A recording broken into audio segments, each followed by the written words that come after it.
Wow, that was awesome. I'm pretty pumped. Good morning, everybody. Welcome to our Bring Your Neighbor Day. Hopefully you're feeling loved and encouraged. I'm so grateful you chose to worship with us today. Amen. It's been a great week for us in very many ways. As you can tell, we're excited about being here, but there's all sorts of behind-the-scenes things that happen. Yeah, you know, I heard we had a baby shower yesterday. Yeah, we did. My daughter is pregnant. And you know what? I heard Yoda showed up. Now, Tracy tends to be a Star Wars fanatic. And there's all sorts of baby Jedi things and very creative. But Yoda showed up. It was a incredible time. And I look forward to being a grandpa. So that's exciting. You know, today is also Super Sunday. Super Sunday. We have the Super Bowl. Hopefully you're more fired up about worshiping God. Yeah, I just thought I'd throw that out there. But I do have a few statistics about the Super Bowl. Yeah, you know, you always love to do this. Today, 28 million pounds of chips will be eaten in the United States. 1.25 billion chicken wings. Now, I've heard other reports that it's 1.4 billion. 8 million pounds of guacamole. Now, that's what I'm talking about. 4 million pounds of pretzels. 2.5 million pounds of nuts. 8 million pounds of popcorn. 325.5 million gallons of beer. 12.5 million pizzas bought at an average of $26.45, equaling $33 million. 7 million employees will not show up for work tomorrow. Just says a lot about our culture, who we are. You know, the cost for a 30-second Super Bowl ad is $5.6 million. It's crazy. Cost for a ticket at the Super Bowl, $4,000 to $5,000 on an average. 50-yard line, $12,555. You know, that's a good down payment on something. The first Super Bowl, 1967, I was not there, but I do remember watching it. Average ticket, $12. What is wrong with us? It just kind of shows what we value in life and how a lot of times we can live for the weekend. But there was another powerful event that happened this week, and it was mentioned earlier, is the death of Kobe Bryant. And we got a worldwide response to this death. Of course, in New York, the Empire State Building had his Lakers colors, purple and gold. Mall of Asia in Manila had a tribute to him on the outside, huge name and number illuminated on the side. He had incredible accomplishments. They say that he is the third highest scoring player in NBA history. That's pretty amazing. 5 NBA championships. He scored 81 points in one game, 2 Olympic gold medals, and he died at the age of 41. I don't know about you, but that was kind of shocking for me to hear. You know, in spite of all of his accomplishments, and as awesome of a dude he was, he died. His life was cut short. Look in James chapter 4. The Bible has something to say about that. James chapter 4.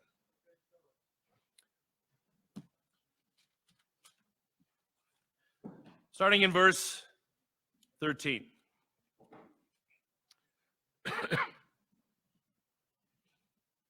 James 4:13. Now listen, you who say today or tomorrow we will go to this or that city, spend a year there, carry on business, and make money. Why, you do not even know what will happen tomorrow. What is your life? You are a mist that appears for a little while and then vanishes. Instead, you ought to say, if it is the Lord's will, we will live and do this or that. The scriptures here say, what is your life? It's just a mist. It's a poof like that. And the question is, what are you going to do with that little bit of time you have in life? The title of the sermon today is, what is your life? We're going to go to the book of Ecclesiastes. It's way in the back. It goes Psalms, Proverbs, Ecclesiastes. This is my favorite book, if you wanted to know. If there's ever trivia, this is it. You know, as you get older, you begin to think about life. You begin to focus on death also. Why? Because you see it more and more. And it's not just like your grandparents who are passing away or your great-grandparents. It's like friends, brothers. I had my brother pass away in 2012. And there's a reality that forces us to think about death. And that's what happens, you know, Kobe, this thing, it just, boom, it's a reality. And it's so shocking, but it is a reality. Okay, so the book of Ecclesiastes written by Solomon, and Solomon was the most wisest man that ever lived, because God asked him, what would you like for me to give to you? And he said, wisdom to lead your people. And God just flooded him with wisdom. And so the whole book of Ecclesiastes is what he gathers from what he understands. Let's read. Ecclesiastes 1, verse 1. The words of the teacher, son of David, king of Jerusalem, meaningless. Meaningless, says the teacher, utterly meaningless. Everything is meaningless. Wow.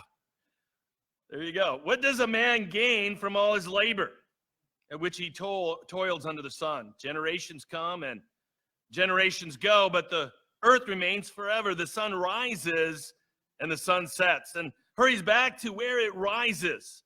The wind blows to the south and turns to the north. Round and round it goes, ever returning on its course. All streams flow into the sea, yet the sea is never full. To the place the streams come from, there they will return again. All things are wearisome, more than one can say. The eye never has enough of seeing, its ear, its fill of hearing. Wow, you start off with this and you're like, you know, this is pretty bleak. Wisest guy that's ever lived, and he says everything is meaningless, and that's point number one. Everything is meaningless. Let's jump down to verse 12.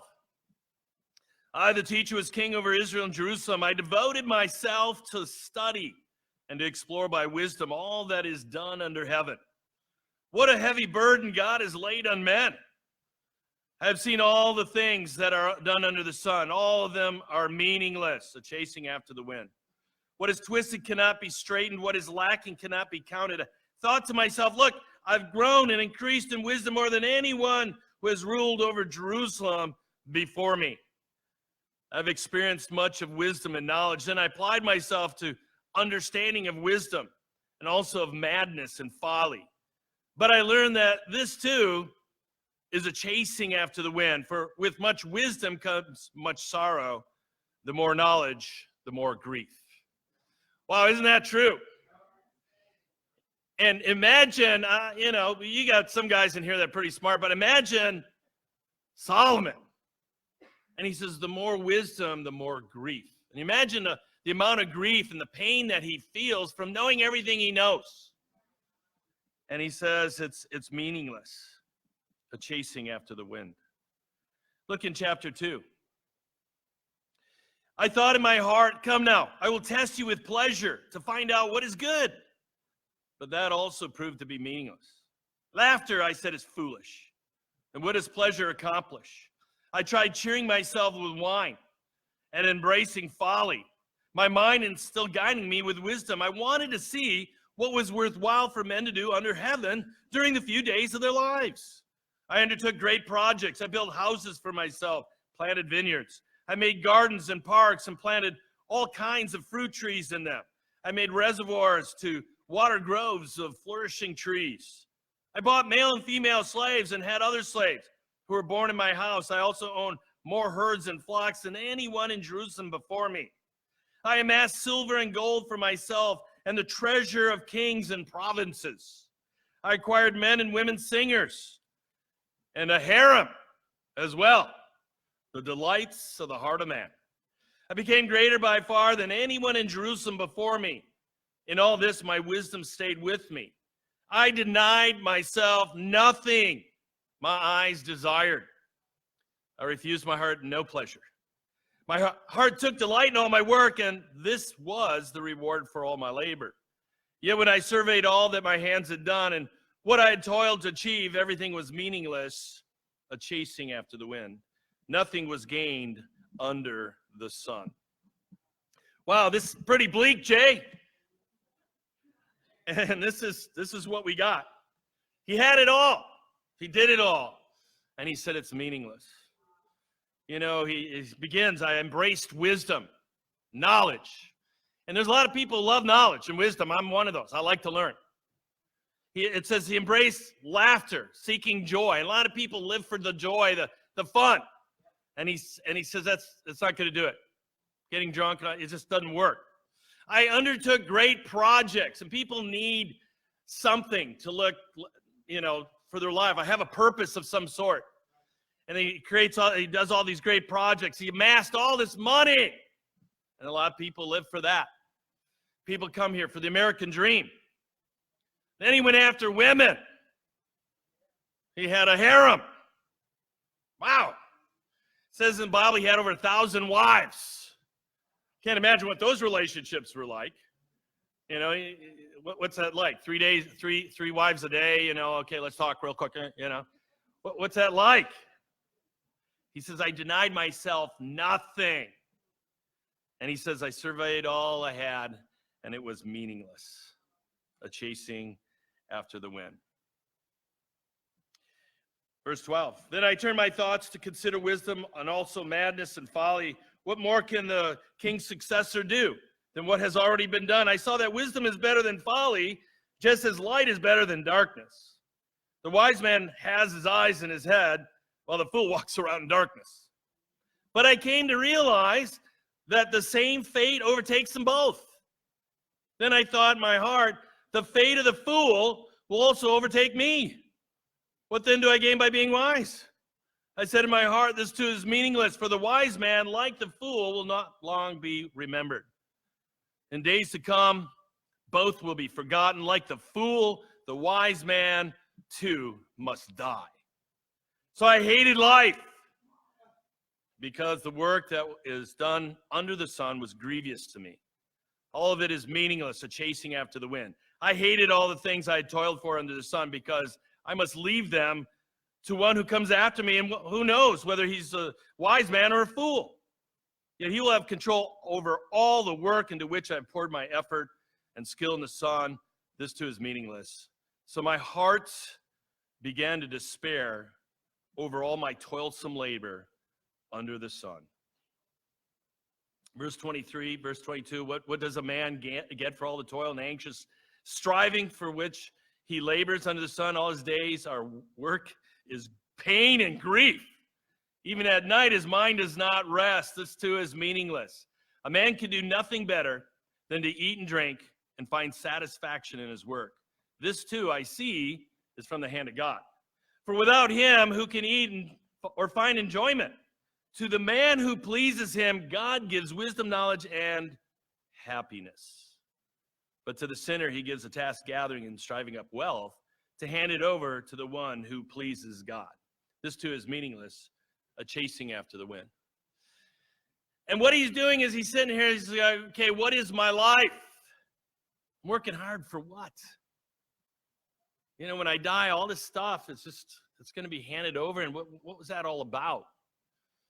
And he says, listen, I'm trying to understand this. I'm trying to grasp this. And a lot of people do. and it becomes a chasing after the wind. And he's like, no matter what I do, I'm just going to die, just like the next guy. And so he says, I hated life. But then he says something in verse 24, to the man who pleases him, God gives wisdom, knowledge, and what? Happiness. Happiness. He began to realize I could seek after all these things, but they're meaningless. And this is the world around us. You don't have to go far to look at people are in despair. People go after things, and for what? And as you get older, you begin to look back on your life and you begin to think, was that really worth it? And I've talked to a lot of men who later on in life, they have big houses, nice things, but they've destroyed their families. Divorced, kids hate them. And it's like, wow, was that worth it? And there's something in us that feels I need something. We're going to talk about that today. Chapter 3, verse 9, he says, what does the worker gain from his toil? I've seen the burden God has laid on men. He has made everything beautiful in its time. He has also set eternity in the hearts of men. If they cannot fathom what God has done from beginning to end, I know that there is nothing better for men than to be happy and do good while they live. That everyone may eat and drink and find satisfaction in his toil. This is the gift of God. I know that everything God does will endure forever. Nothing can be added to it, nothing taken from it. God does it so men will what? Revere him. In this interesting passage, he says, God has set the hearts of eternity on all men. What does that mean? It means that people know there's more to life than this world. And that people are seeking. They're trying to find the very thing he's talking about. And he says, God put that in your heart. Why? To seek him. Because he says, I am the source. And he says, God does it so that men will revere him. Does God need our worship? No. It's because he knows that if we're focused on him, that he is the answer. You're either going to seek things of the world, or you're going to seek God. And he says to be happy, that's a gift from God. The things of the world don't bring everlasting joy. People worship all sorts of stuff. He says, hey, look to me. People worship athletes, entertainers, material things, sex, and yet joy is elusive. And Jesus says, seek me, and you will have real life. As a teenager, all right, now we worship all sorts of gods, whether you know it or not. And my God was my car. Yeah, my car. I had a 68 Firebird. Now, I grew up in the 70s where all my friends had the cars. This Mustang, this guy, brother, he had a Mustang, Charger, Challenger, all sorts of incredible Javelin. My brother had a GTO 400 bored out to 409. It was awesome. But I had the Firebird. 68 Firebird, straight six, overhead cam, 640 quadrijet. It was awesome. And I worked on that car, and I made it more awesome. I put a 4-speed transmission in it. I was a gearhead. I loved it. And then one day, I collided with a car. My car! This is like ripping my heart out. So then I thought, I know I'll take an auto body class and fix it. And, I'm going to fix my God. Okay, so I'm going to fix this thing. And it's like, I poured a lot of energy and time into it. But just like all things, guess what? They end up rusting and falling apart. And that's what we do. It's the same with houses and gadgets. You get the new iPhone, guess what? 2 years down the road, wow, this thing is so slow. What's the problem with this thing? We got to get a new one. But what does the world have to offer, really? It's bleak. Question is, what is your life? Does this define it? Does this define your life? Everything is meaningless. Are you living for the weekend? Kobe was awesome. but it was cut short. And it's a reminder to all of us. He's very inspirational. One of my favorite quotes, I have nothing in common with lazy people who blame others for their lack of success. Great things come from hard work and perseverance. No excuses. Come on. Boom. Cut short. And it has brought a lot of despair for a lot of people. And I appreciate Nicole sharing about her life before, despair. And also thinking about Kobe's wife and kids. Can you imagine? One day, bye honey, boom, gone. Well, there's another side to this. This is going to get better here. John chapter 10. Let me give you the answer here. You've been waiting.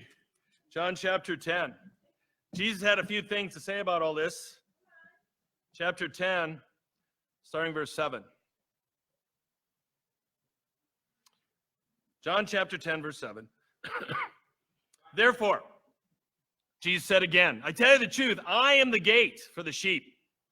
All who ever came before me were thieves and robbers, but the sheep did not listen to them. I am the gate. Whoever enters through me will be saved. He will come in and go out and find pasture. The thief comes only to steal and kill and destroy. I have come that they may have life and have it to the full. I'm the good shepherd. Good shepherd lays down his life for his sheep. The hired hand is not the shepherd who owns the sheep. So when he sees the wolf coming, he abandons the sheep and runs away. Jesus is saying, listen, I'm the good shepherd. Now, what do shepherds do? They direct the sheep, right? And sometimes they need a good poke. And that could be you, could be me. But he's a good shepherd. And he says the difference is the sheep know my voice, and they allow me to guide and direct them. Why? Because I'm the good shepherd, and I've come that they may have life and to the full. That's point number 2, life to the full. And see, he chose sheep because sheep are very stupid animals. They're dumb. They'll walk right off a cliff. They'll follow the guy in front of them, just go off the cliff. That's just how it is. And they think they're really the only animal left on its own, it would die out because it's just needs guidance. All right, but that's us. We do a lot of stupid things, and we follow things that are wrong for us, and we end up hurting ourselves. And Jesus says, listen, I've come, but I don't want you to just live. I want you to live life to the full. And he says, the good shepherd lays down his life, and that's the cross. But when he sees the wolf coming, he doesn't abandon. He protects, he fights, because he knows Satan's coming after you. And he's going to not quit, he's going to keep coming. And Jesus is saying, listen, I'm the protector. That's my role. I'm going to guide you and help you and rescue you and give you life to the full. And I'm going to sacrifice my life to make sure that it happens. The world has stuff to offer, but nothing like this. Jesus says, hey, this is what I offer you, life to the full. Look in Matthew 11. I'm going. Matthew 11. Matthew chapter 11. Very common passage, verse 28. But it's always good to read. Matthew 11:28. Jesus says, come to me, all you who are weary and burdened, and I will give you rest. Take my yoke upon you and learn from me, for I am gentle and humble in heart, and you will find rest for your souls. For my yoke is easy, and my burden is light. A lot of people think about Christianity, all these rules, and it's bondage. And no, that's not what I read here. He says, hey, it's easy and light. Well, what's he talking about? First of all, he's saying, yeah, come to me. And he says, take my yoke upon you. And a lot of times we want to throw our yoke on Jesus. We want to attach him to all our problems and all our stuff. And Jesus is saying, now get rid of your yoke. All right, take mine, because I'm more powerful. All right, and follow my lead. You want to go your own way, and that's what we tend to do. We want to take his yoke on, but we fight God. Like we have a better way. And God's going, what are you doing?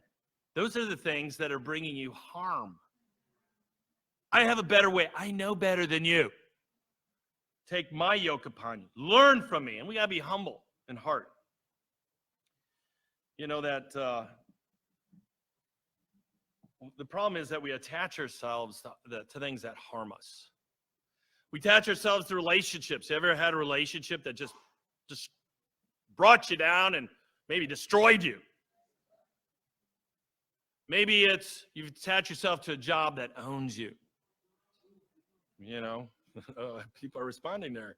Maybe there's financial yokes, that credit card. Oh, baby. You know, in my younger years, Barb and I, we bought up all these properties. We thought, and we rented it out, rented all these, and it just, the more you own, the more it owns you. And you spend all this time fixing and dealing with issues and problems. And Barb and I live in an apartment right now that we rent. Why? Because we don't need anything else. We can just take off and we're free. Shoveling, no problem. I don't have to do that. Let somebody else do that. Oh, this isn't working here. Come over and fix that. While I watch the TV. No, I don't do that. Okay. Okay, so I'm going to tell you a true story. There's a guy I knew when we led the Chicago church, and he sat down with me. He said, Jay, I'm going to be gone for about 4 or 5 months. I'm like, okay, what's going on? He says, I'm going to go help my brother with his business. He says, well, really, it's my business. I'm like, okay, explain this to me. He said, well, when my brother started it, it wasn't working, so he used my Social Security card. Yeah. And I said, did you know? He said, no, I didn't know he did. I said, that's illegal. He'd go to jail for that. Well, it's my brother. It's family. I said, no, cut the strings. You're attached, you're yoked to something that's going to go bad. If he's doing something illegal, it's going to happen to you. It's your business. If there's a cost account, it's going to be you, not him, because it's in your Social Security number. But it's family. No, I can't do that to family. And so he took off. About a year later, I found out that he had incurred a debt of over $100,000 to the IRS. And see, that's what we do. We attach ourselves. Now, am I saying don't help your family? No, that's not what I'm saying. I'm saying you gotta be careful. Number one, that you don't enable people to do bad stuff. But number two, that you're wise. Show that person how to be yoked to Jesus. It's tragic what happens to people's lives because of what they yoke themselves with. Jesus says, take up my yoke. Work with me. Be united with me, because I can help you. The question is, do you believe that Jesus is on your side? That he wants you to win? Look in Luke chapter 4.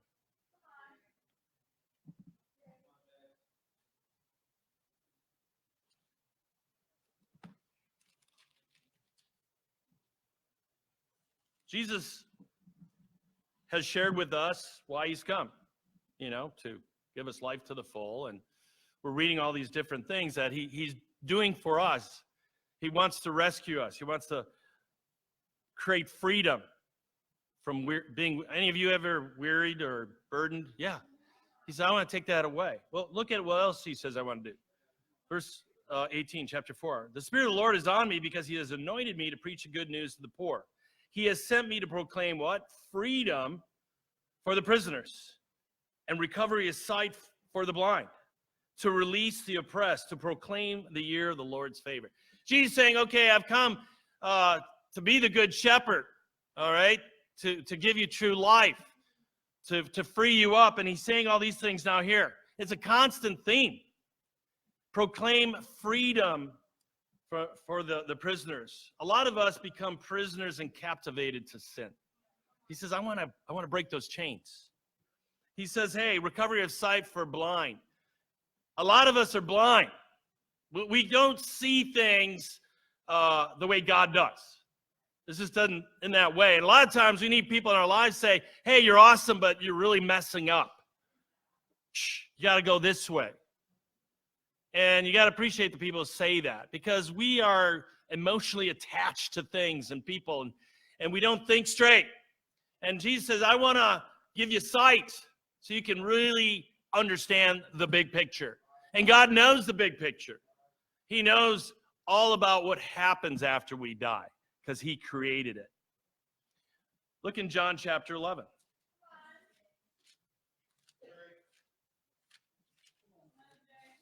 This is a lot better than the first half, right? John chapter 11, verse 17. Let's look at an example of this.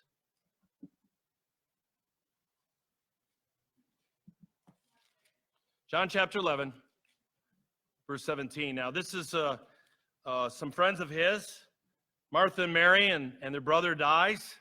Verse 17, it says, on his arrival, Jesus found that Lazarus had already been in the tomb for 4 days. Bethany was less than 2 miles from Jerusalem. And many Jews had come to Martha and Mary to comfort them in the loss of their brother. When Martha heard that Jesus was coming, she went out to meet him, but Mary stayed at home. Lord, Martha said to Jesus, if you'd have been here, my brother would not have died. But I know that even now God will give you whatever you ask. Jesus said to her, your brother will rise again.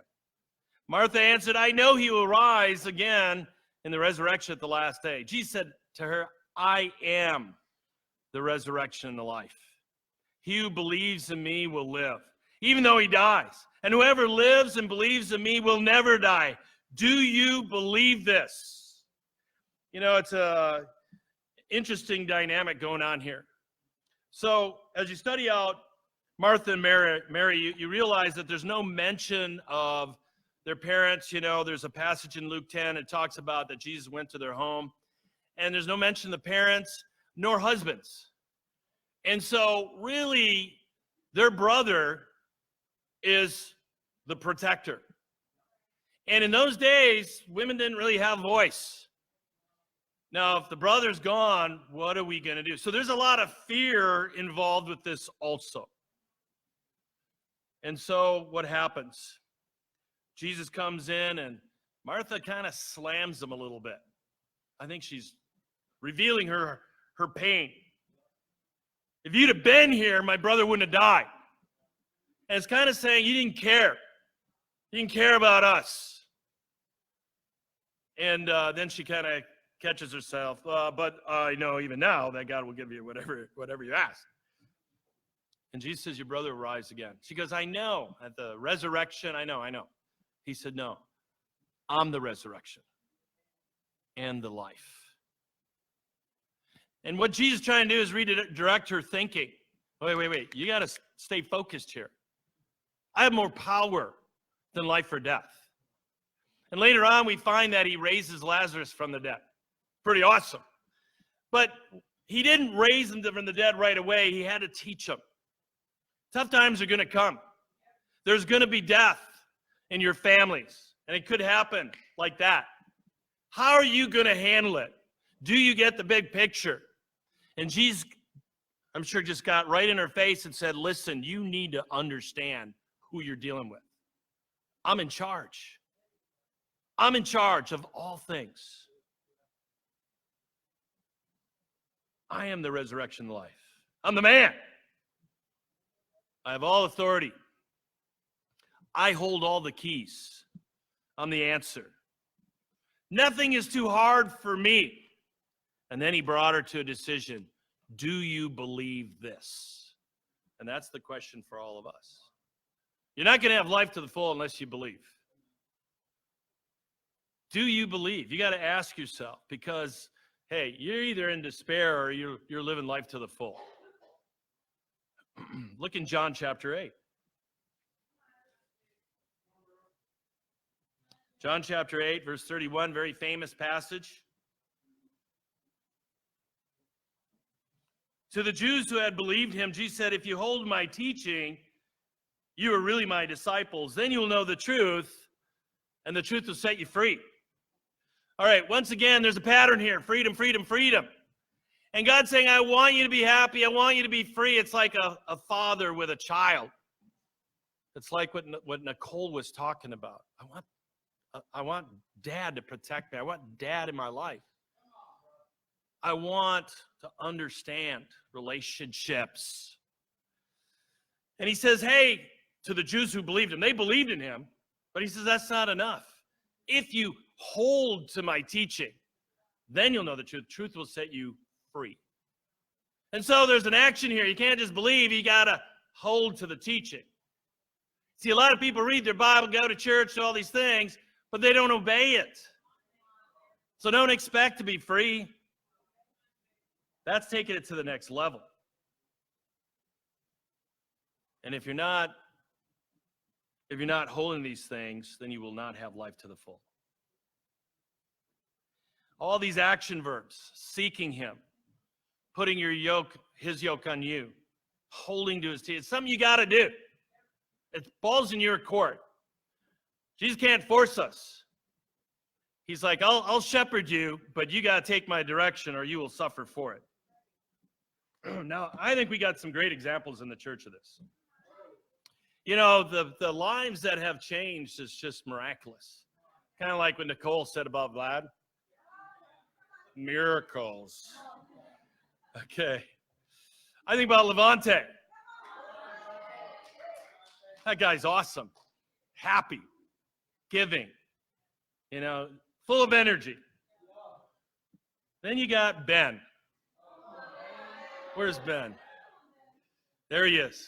Now, I don't know a lot about Ben. He's just joined in December. But here's the thing about Ben. He could have all sorts of problems going on, but he's always smiling. It's like a permanent smile. It's like, is that real? What is that? Selena. She'll pick on you, you know. You gotta watch out for that. But Selena's awesome. She's always fired up to serve and happy to be here. I think about the Drobless brothers, Sons of Thunder. These guys got more energy than, I don't know. They got a package, whatever that is. Bouncing off things, breaking things, but happy doing it. I don't know. All right, then you got Frankie. He's like, what? You talking about me? You know, of course, he's a lot happier now that he's dating. Look at Maritza smiling too. That's awesome. Did you guys notice Antasia? How much happier she is? She's sitting up there smiling. Of course, she started dating too. And who does she end up dating? Oh my gosh, Richard. I don't know. I'm speechless. I don't know what to say about this guy. It's like, he's over the top. It's crazy. There's a decision that we got to make. And it's on us because there's a lot of pain and suffering out there. And it would be easy to just keep it right here. But that's not our purpose. And I want you to think about how you've been rescued and how God has brought freedom and joy in your life. Will you face trials? Absolutely. They're going to keep coming, but how do you handle them? That's what inspires people. Inspires people. Jesus converted the thief on the cross because how he handled pain and suffering. And he even said, forgive them, they don't know what they're doing. I have a problem with that. Yeah, they knew what they were doing. Why you say that, Jesus? You know. But that was his heart. Hebrews chapter 12 says, for the joy set before him, he endured the cross. That's way beyond my understanding. knowing he's going to get tortured to death, and he was joyful doing it. And that's what God provides. Now, here's the challenge for us. We can take what we've got and show people the way. And you've been given a great gift. I'm going to close with a challenge. First of all, define where you're at. Is everything meaningless, chasing after the wind, or is it life to the full? Is that your life? If it's not, get help. Those of you visiting, grab a hold of somebody that brought you. Let's study the Bible. Let's understand this and make it happen. And then inspire people with your life. Choose this week to change an eternity and change Milwaukee, and to God be the glory. Amen.